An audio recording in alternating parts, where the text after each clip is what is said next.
All right, it's not something you hear every day, but a psychological report on Donald Trump being ordered by Vladimir Putin for the next time they meet. A psychotherapist, author of Your Best Age Is Now, Robi Ludwig on that. Robi, good to see you. What do you make of that? I guess this happens, leaders of all sort. But what do you make of it?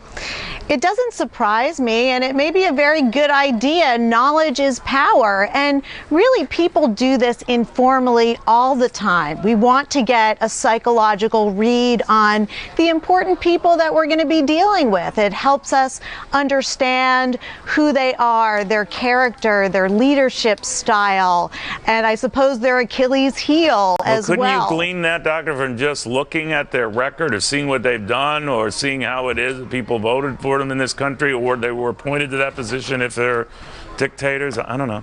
Well, the stakes are very high here. We have two very powerful world leaders, and it's important they know how to get along with each other and not offend each other.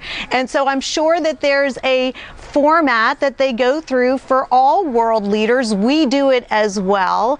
And I think it's important to know that everybody does it in a way to make our interpersonal relationships that much easier. When you have a sense of who you're dealing with, it just makes the interactions less aggressive and more positive. But I'm sure no two psychotherapists, great as you are, think alike, right? I mean, so you might have a totally different take, let's say, on Vladimir Putin if Donald Trump commissioned you to do a study on him than one of your colleagues. So if you buy just the standard pap media line on Donald Trump, he's a narcissistic, bully and all of that, and that creeps into some, cockamamie report that you get on the guy, how much depth and measure does that have? Or are they picking and choosing these profiles carefully? Yeah, they might not be fair and balanced, Robi. Right, I would hope so, and I would hope that's why one would hire a professional, so that they would not be influenced by quick labels. Who are they consulting in Russia? Who are their psychotherapists in Russia? I imagine they have very smart people in Russia that can see things more objectively, but you have to remember, when you are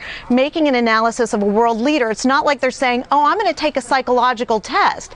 It's based on speeches that they've given and things that they've said and about their biography. So there's always some, instinct involved when it comes to making an analysis, and hopefully world leaders have a sense about people and will work from their sense of what seems right. You just hit on it. It's about a sense about people. Ronald Reagan knew he could work with this new Russian leader at the time, Mikhail Gorbachev. John Kennedy and Robert Kennedy at the time, I'm told, were having a devil of time trying to figure out how they could reach Nikita Khrushchev during the Cuban Missile Crisis. So they worked like in a good cop, bad cop fashion. So that's human nature, I understand.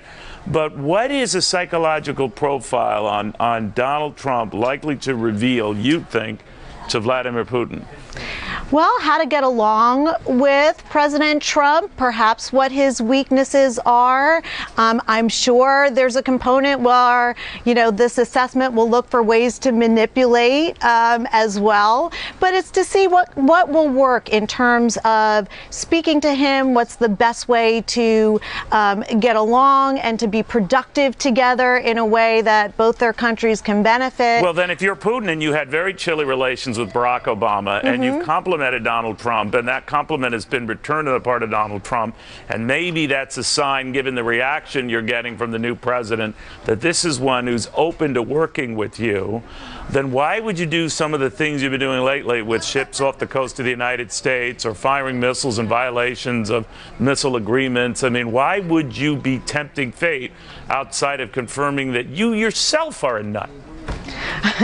Well, I guess the more minds that are working in terms of making an assessment, the more comfortable a leader can be. Many leaders are paranoid, and so that's why they have trusted people around them. What if it's all a head fake, though? Have you ever had patients who are just sort of trying to fool you and you can figure them out, and they're just trying to put on a front, and maybe it breaks down after a few sessions? Well, yes. I mean, I certainly will have a sense if someone is trying to manipulate me, and I have training.